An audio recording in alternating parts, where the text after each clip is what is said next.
نابولي حديث العالم حاليا بعد تحقيقهم للدوري الإيطالي، وده بعد مرور 33 سنة عن آخر مرة حققوا فيها اللقب. ودرع السكوديتو أو الكأس أو جايزة بطل الدوري الإيطالي يعني ترجع أخيرا لاستاد دييجو أرماندو مارادونا.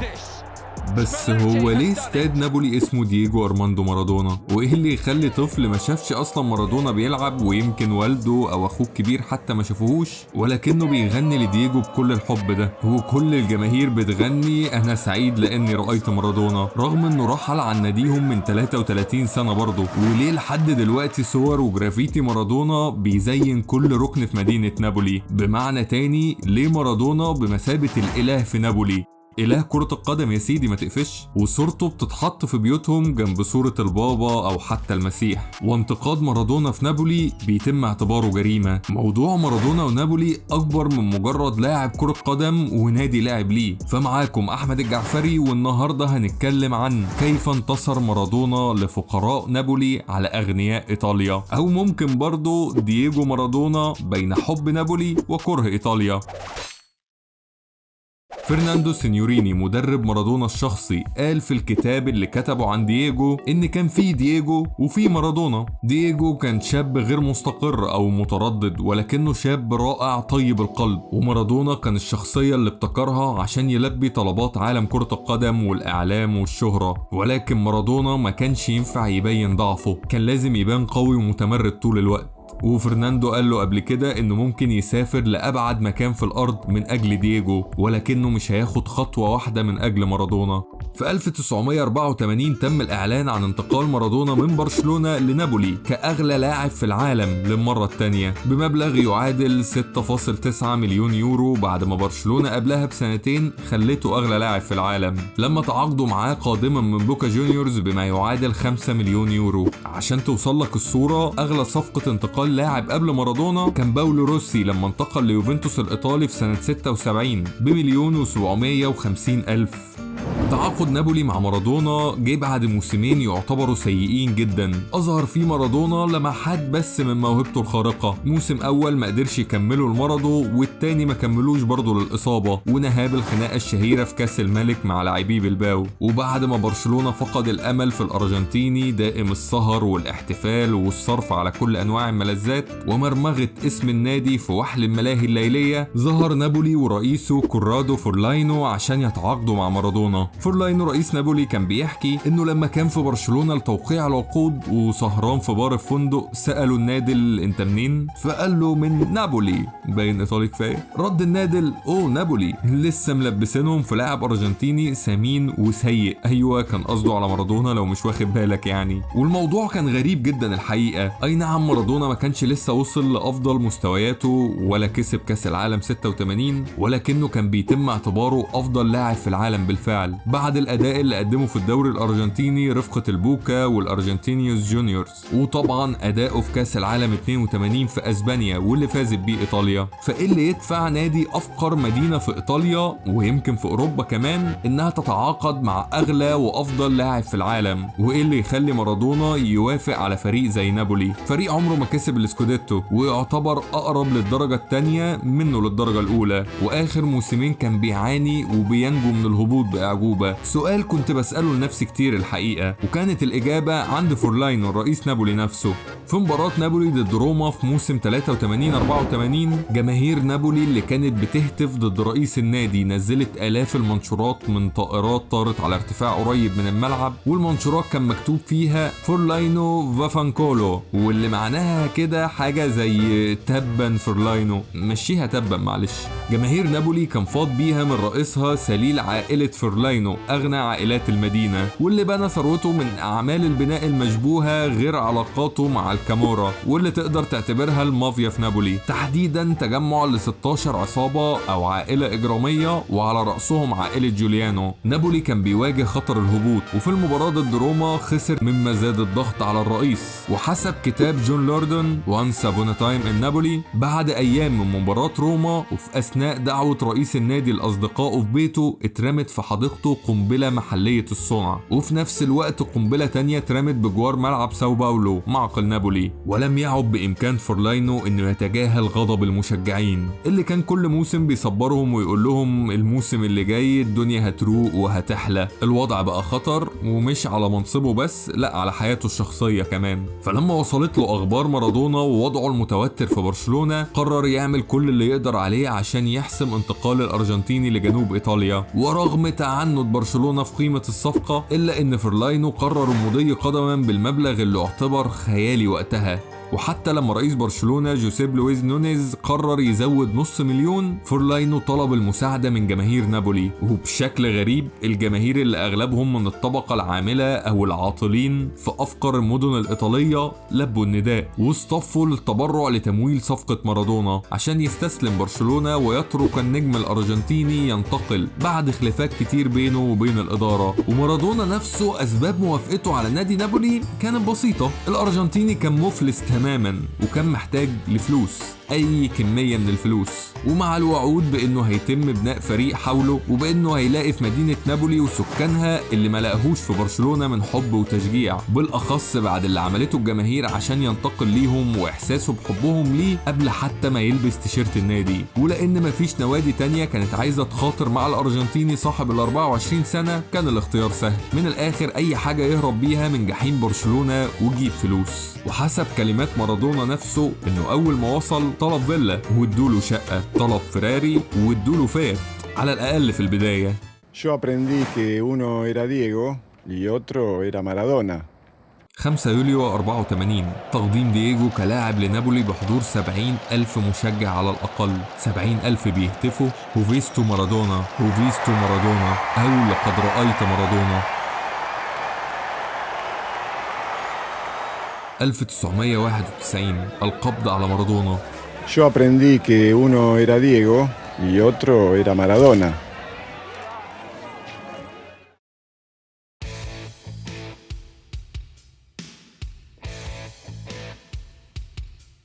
84-85 كان الموسم الأول لدييجو مع نابولي. عكس ما ممكن ناس كتير تتخيل، مارادونا ما راحش كسب الدوري لنابولي ومشي. بالعكس أول موسم كان صعب على دييجو وعانى في البداية لإيجاد الريتم المناسب. الدوري الإيطالي كان أعنف وأقوى، بس مع الوقت مارادونا قدر إنه يلاقي التوازن بين السرعة والقوة والمهارة عشان يتأقلم مع أقوى دوري في العالم. وبدأ مارادونا في إظهار قدراته الخارقة عشان في نهاية الموسم يساعد نابولي في الحصول على المركز الثامن بتسجيله ل 14 هدف وصناعته ل9 أهداف. مارادونا كان سعيد بحب جماهير نابولي ليه، وقادر يلعب براحة أكتر في غياب الضغوط عليه. مع بداية الموسم الثاني مارادونا أصبح كابتن لفريق الجنوب الأزرق. الموسم الأول كان الهدف البقاء في الدوري، بس الهدف في الموسم الثاني أصبح أكبر. ¡Bravísima!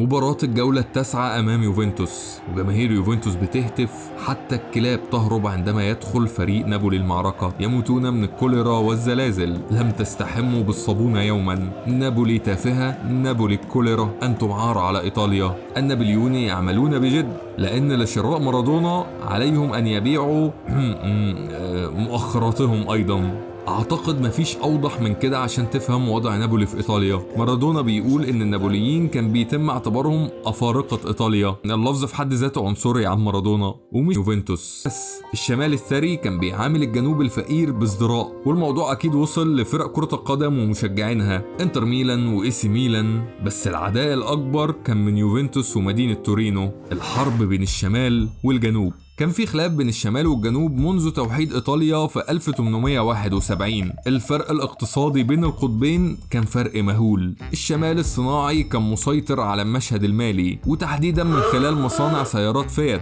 في تورينو، والجنوب زراعي بشكل كامل ويعاني من الفقر والبطالة الشديدة. الانقسام ده عمل حالة من الوصم أو الستيريوتايبنج من كل جهة تجاه الأخرى، يعني سكان الشمال شايفين الجنوبيين فقراء كسالى جهلة وقذرين، وبيطلقوا عليهم لفظ توروني، وده لفظ مهين جدا في إيطاليا، وبيعتبروهم طفيليات فاسدة من أصول أفريقية وعربية وبيسيطر على شوارعهم المافيا والكامورا. بينما سكان الجنوب شايفين الشماليين جشعين وقلوبهم باردة ومش مهتمين غير بالفلوس اللي بيجنوها بسبب الجنوبيين أصلا. خناقة يا معلم، موضوع كبير. ويوفنتوس كان أكبر ممثل لثراء الشمال، واللي تم شرائه في 1923 من عائلة أنييلي الثرية والمالكة لشركة فيات، النادي الأنجح في إيطاليا، واللي كان بيمتلك بالفعل 20 سكوديتو وقت وصول مارادونا لإيطاليا. فبطبيعة الحال الكره كان متبادل بين الشمال الثري والجنوب الفقير، وما كانش حد بيكره يوفنتوس قد جماهير نابولي، وواضح إن الشعور كان متبادل. دييجو في سيرته الذاتية بيقول إن كل حاجة وكل الناس كانت ضدنا، والأسوأ كانت اللافتات واللي كان مكتوب عليها مرحبا بكم في إيطاليا. والمعركة بين الشمال والجنوب جعلتني أقوى وأعطتني فرصة لفعل ما أحبه، أن أقاتل من أجل قضية، ولو كانت القضية تتعلق بالفقراء والقتال من أجلهم فهذا أفضل. عز الطلب يعني. وأكيد سبب ارتباط دييجو بقضية فقراء نابولي إن هو نفسه عانى من الفقر. دييجو اتولد وكبر في حي فيا فيريتو، أكثر أحياء العاصمة بوينوس آيرس فقرا، كالابن الخامس بعد 4 بنات، 7 أفراد في كوخ واحد، وعانى من طفولة صعبة. وبمجرد ما وصل 15 سنة وبدأ لعبه لكرة القدم أصبح هو اللي مسؤول عن عيلته ماديا، فكانت دي القضية المثلى لدييجو عشان يقاتل عشانها بكل قوته. ومش بس شعب نابولي اللي حب دييجو، الجنوب بكامله كان بيعتبره قديس. وبالفعل في مباراة يوفنتوس في موسمه الثاني سجل هدف المباراة الوحيد من ضربة حرة غير مباشرة من داخل المنطقة، ويعلن فوز نابولي للمرة الأولى على يوفنتوس من 12 عام. والجماهير احتفلت بجنون لدرجة ان 5 انهاروا و2 اصيبوا بسكتة قلبية. الموسم انتهى بنابولي في المركز الثالث خلف روما في المركز الثاني ويوفنتوس في المركز الاول بفرق 6 نقاط فقط بين المتصدر ونابولي. صيف 86 مارادونا يفوز مع الأرجنتين بكأس العالم. سبتمبر 86 امرأة تدعي أن والد ابنها حديث الولادة هو مارادونا نجم نابولي وسمته دييجو أرماندو مارادونا جونيور. 2016 بعد 30 سنة من الإنكار مارادونا يعترف بعلاقته بوالدة ابنه ويقابله أمام أعين الصحافة. بدون شك موسم 86-87 هو الأفضل في تاريخ مارادونا من ناحية الألقاب ومن ناحية الأداء والنضج والمهارة. الموسم اللي بدأوا بالفوز بكأس العالم ونهاه بالإسكوديتو. نابولي حقق وعد تاني من الوعود اللي وعدها لمارادونا، وهو إنه يبني فريق حول الأرجنتيني، وده اللي حصل بالفعل. فريق 86 تضمن لاعبين دوليين من منتخب إيطاليا وقتها، فرناندو دي نابولي، سيلفاتوري باني، برونو جيوردانو، وطبعا أسطورة الدفاع الإيطالية تشيرو فيريرا. ولكن كان واضح ان من غير مارادونا نابولي ما كانش هينافس اصلا على البطولة. وقتها كان الدوري الايطالي اقوى واغنى دوري في العالم، كل فريق حتى متزيلين الترتيب كانوا بيتباهوا بلاعبيهم الاجانب من الطراز العالمي، بلاتيني وبونيك ولاودروب في يوفنتوس، وفان باستن وخولت وريكارد في ميلان، ورومينجيني وماتيوس وبريمي وكلينزمان في انتر، وفالكاو وسريزو في روما، وسقراط وباساريلا في فيورنتينا، والكير وبريجل في فيرونا، وزيكو في إندونيزي، وغيرهم كتير كمان. ده غير النجوم الإيطاليين. ما حصلش قبل كده في التاريخ أو حتى بعد كده إن دوري واحد احتكر كل نجوم اللعبة في نفس الوقت، ومع ذلك مارادونا ونابولي تغلبوا على كل دول. تشيرو فيريرا بيقول إن العقلية اتغيرت بسبب دييجو، أصبح مش كفاية الفوز على يوفنتوس أو على ميلان، يجب علينا أن نفوز عليهم جميعا، والباقي أصبح جزء من التاريخ. 3-1 على تورينو، 1-0 على روما، 3-1 على يوفنتوس في تورينو، و3-0 على أودونيزي، 2-1 على يوفنتوس، و2-1 على ميلان. نابولي بطل إيطاليا للمرة الأولى في التاريخ. دييجو ينتصر لفقراء الجنوب. وما يكتفيش بكده، مارادونا بيقول ان دي اهم بطولة حققها، لانه لما فاز بكاس العالم كان في المكسيك لوحده، ولما فاز بكاس العالم للشباب كان في طوكيو برضه بعيد عن اهله، بس هو دلوقتي بيفوز بالدوري في وطنه نابولي. الاحتفالات كانت جنونية في مدينة نابولي، المدينة حرفيا ما نامتش الايام، الناس كانوا في كل مكان، حتى المقابر علقوا عليها لافتة مكتوب عليها لا تعرفون ما فاتكم. وبفضل مارادونا فريق نابولي استمر في الحصول على الألقاب ويحققوا الثنائية المحلية بعد فوزهم بكأس إيطاليا على أتلانتا 3-0 و1-0. ومارادونا صنع هدف في كل مباراة، غير انه سجل 7 أهداف في كامل البطولة. جماهير نابولي اعتبروا مارادونا منقذهم مخلصهم، زي ما لقبوه ديوس، واللي ممكن تدور على معناها، أو سان جينارو راعي المدينة المقدس. موسم 87-88 مارادونا كان على أعلى قائمة ترتيب الهدافين ب15 هدف، ونابولي حل في المركز الثاني خلف ميلان بفرق 3 نقاط فقط، المركز اللي أهله لليويفا كاب والمعروف بالدوري الأوروبي حاليا. والموسم اللي بعده 88-89 يحصل على المركز الثاني للمرة الثانية، بس المرة دي خلف إنتر ميلان. بس الأهم كانت قيادة مارادونا نابولي للفوز باليويفا كاب، البطولة الأوروبية الأولى والوحيدة لنابولي عبر تاريخها، بعد تغلبهم على شتوتجارت 2-1 في الذهاب وتعادلهم 3-3 في العودة. ومارادونا سجل من ضربة جزاء في الذهاب وصنع هدفين من ثلاثية الإياب. نابولي على قمة أوروبا، بس الأشهر من فوزهم على شتوتجارت هي ال3 دقايق اللي كان مارادونا بيسخن فيهم قبل لقاء بايرن ميونخ في نص النهائي. نابولي فاز على بايرن 4-2 بمجموع اللقاءين، بس برضه ده ما غطاش على سحر مارادونا وهو بيسخن بالكورة وهو فاكك رباط جزمته البومة، واحد من أشهر مقاطع الفيديو واللي مشهورة إلى الآن واللي بتتشاف لحد دلوقتي على اليوتيوب، واللي طبعا جننت الجماهير في الملعب وقتها.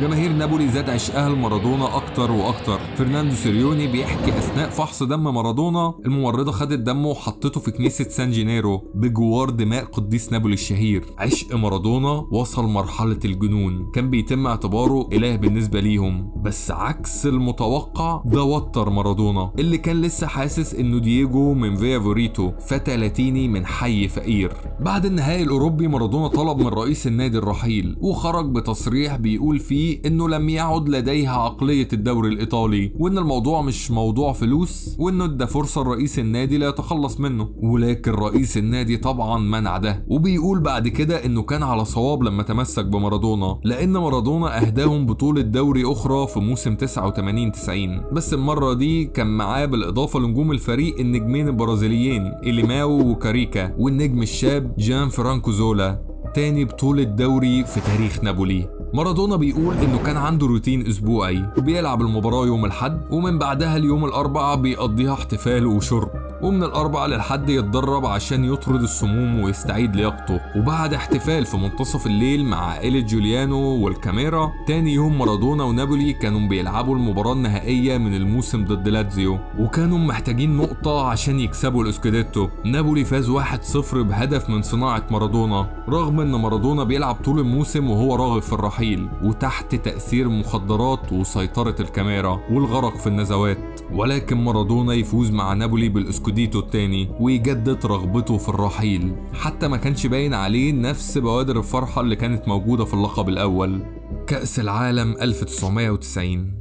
هيجي صديق رائع قافش يقول لي هي مش الحلقة دي عن مارادونا ونابولي، يعني ايه داخلين في كأس العالم؟ اقول له اللي حصل في كأس العالم 90 جزء اساسي من حكاية مارادونا ونابولي وايطاليا، وتحديدا كتابة نهاية ليها. ايطاليا تستضيف المونديال في سنة 90، الاتزوري كانوا بيعتبروا المرشح الاول للبطولة، وقتها ايطاليا كانت اكتر منتخب فائز بكأس العالم بالتساوي مع البرازيل ب3 مرات، وكان عندها منتخب قوي باسلوب لعب باقي المنتخبات ما قدرتش تجاريه، وبعضهم كانوا زملاء مارادونا في نابولي بالفعل، والبطولة على ارضهم يعني زي ما قلنا. وتصعد ايطاليا من دور المجموعات كاول لمجموعتها، وتتفوق على الاراجواي في دور ال16، ثم ايرلندا في ربع النهائي. في المقابل الارجنتين بقيادة مارادونا يصعدوا كافضل توالت، بعد ما يحلوا في المركز الثالث في المجموعة بعد الكاميرون ورومانيا اللي كانوا مقدمين أجيال قوية جدا، والألبا سيليستي يتفوقوا على البرازيل ثم يوغوسلافيا بضربات الجزاء ويوصلوا لنصف النهائي لمواجهة مين غير إيطاليا. في كأس العالم 86 الأرجنتين وإيطاليا تواجهوا في دور المجموعات،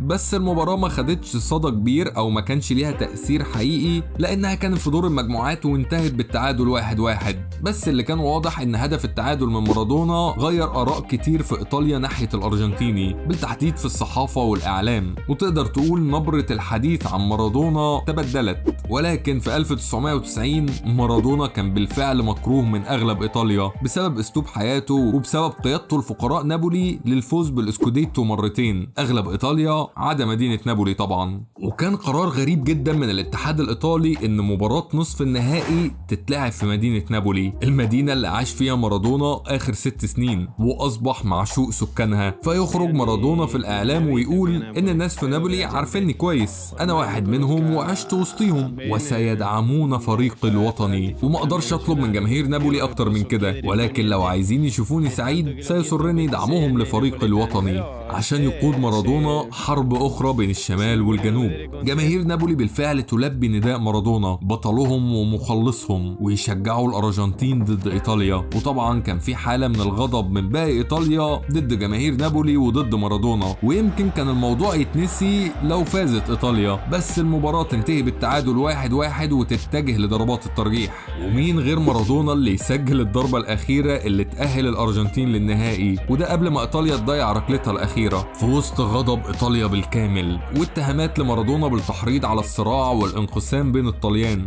وتم توجيه الاتهام لمارادونا بعد المباراة مباشرة واتقال له تصريحك اعتبر استفزاز كحركة لميكافيلي. وميكافيلي ده صديق الرائع كان كاتب وفيلسوف سياسي إيطالي، مؤلف كتاب الأمير اللي بيتبع نهجه أي دكتاتور، وصاحب مقولة الغاية تبرر الوسيلة. من الآخر المذيع بيقول له إنه استغل جماهير نابولي من أجل مصلحته الشخصية، وإنه كان قاصد إنه يعمل انقسام بين جماهير نابولي وجماهير إيطاليا، الأمر اللي نفاه مارادونا وقال إن كل الأجانب عارفين إن نابولي جزء من إيطاليا. ويرجع المذيع ويسأله أنت تعرف قصة ماسانييلو؟ وماسانييلو ده يا سيدي كان ابن صياد من نابولي في القرن ال17، وفي يوم 7 يوليو 1647 قاد مظاهرة من 1000 شخص في شوارع وأسواق مدينة نابولي ضد نبلاء المدينة وحاكم المدينة المعين من قبل المملكة الأسبانية اللي كانوا محتلينها، وعلوا الضرائب على تجار ومزارعين المدينة وتحديدا على الفاكهة بشكل جنوني. ماسانييلو نجح في ثورته ولمدة 9 أيام كان هو الجنرال المسيطر على المدينة، ولكنه في النهاية تم الإيقاع بيه وقطع رقبته ووضعها على رمح،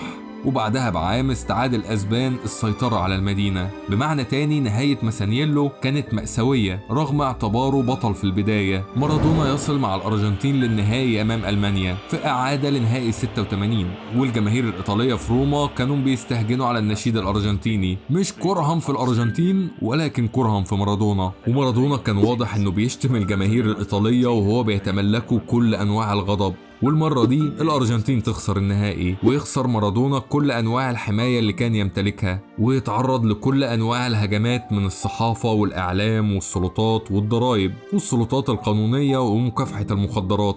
Yo aprendí que uno era Diego y otro era Maradona.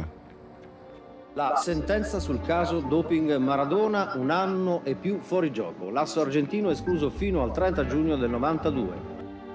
مارادونا بعد كاس العالم 90 استمر على روتينه من الاحتفال والكوكايين والرذائل، ويمكن انغمس فيها اكتر لدرجة ان الليلة اللي قبل السوبر الايطالي ضد يوفنتوس مارادونا كان بيحتفل بشدة، ونزلوا فازوا على يوفنتوس بخماسية، ودي كانت اخر بطولات مارادونا مع نابولي. اللي كان في الصباح هو دييجو لاعب نابولي وزوج واب، وفي المساء هو مارادونا مدمن الكوكايين اللي بيتم السيطرة عليه بالكامل من قبل الكاميرا واللي بيحققوا له كل أمنياته. حسب مارادونا نفسه إنه تعرف على الكوكايين في أحد الملاهي الليلية في برشلونة، ولكنه أدمنها في نابولي لما أصبح الوصول ليها في غاية السهولة ولقى كميات مهولة منها. وحسب مدربه الشخصي كله كان عارف عن تعاطي مارادونا للمخدرات، ولكن محدش كان متضايق، حتى لجان الكشف عن المنشطات ما كانتش مهتمة قوي. طول ما مارادونا بيلعب وبيكسب كل حاجة كانت تمام. بس بعد كأس العالم كل حاجة اتغيرت، ولقوا فرصة مثالية للتخلص منه بشكل نهائي. في يناير 91 تم التنصت على مكالمات مارادونا اللي بيطلب فيها خدمات متعلقة بالدعارة والكوكايين، وفي فبراير تم توجيه التهم ليه من قبل المحكمة لتجارته في المخدرات وعلاقته مع تجار مخدرات. والمثير للسخرية ان علاقته مع الكامورا وعائلة جوليانو اللي كانت بتسهل له كل حاجة طول السنين دي وبتحميه اصبحت تشكل خطر على الكامورا نفسهم بعد تسليط الضوء عليهم بسبب النجم الارجنتيني، فيضطروا يقدموه كبش فداء ويشيلوا حمايتهم عنه بالكامل ويسيبوه يغرق وحيدا. في مارس 91 وبعد مباراة نابولي وباري والأول مرة في تاريخ الدوري الإيطالي يتم عمل كشف مخدرات مباشرة بعد المباراة على مارادونا، وبالطبع العينة طلعت إيجابية وتم إيقافه عن اللعب لمدة 15 شهر من قبل الاتحاد الإيطالي، والفيفا تبنت القرار ومنعته بشكل عام. بعدها بأسبوعين تم القبض على مارادونا في شقته تحت تأثير المخدرات، وكان معاه 1.5 جرام من الكوكايين. رحل مارادونا للأرجنتين وتعرض لمضايقات من السلطات، وقضى فترة سجن صغيرة قبل ما يرجع للملاعب من بوابة أشبيلية تحت قيادة مدربه السابق في الأرجنتين في 86 و90. ومارادونا بيعتبر ال15 شهر اللي قضاهم في الإيقاف هم أسوأ أيام حياته، وتنتهي قصة دييجو مع نابولي بحلوها وبطولاتها وإنجازاتها، وقصة مارادونا مع إيطاليا واحتفالاته وسهراته المنغمسة في الكوكايين. ولكن إلى الآن لم ينسى جماهير نابولي أسطورتهم، ولسه صوره موجودة في كل شوارع المدينة. في سنة 2000 تم حجب الرقم 10 من النادي، ولم يرتديه أي شخص بعد دييجو إلا في حالات نادرة نظرا لقوانين الدرجات التانية في إيطاليا. ويرجع نابولي أخيرا لمنصات التتويج ويفوز بالإسكوديتو الثالث بقيادة سباليتي وبجيل عظيم بقيادة كافارا الجورجي اللي بيعتبر دييجو قدوته، وأساموين هداف الدوري الإيطالي، وطبعا فريق نابولي وغيرهم من الأسامي اللي هتحفر اسمها في تاريخ مدينة الجنوب. ولكن طبعا لا اسم يعلو على اسم دييجو في مدينة نابولي.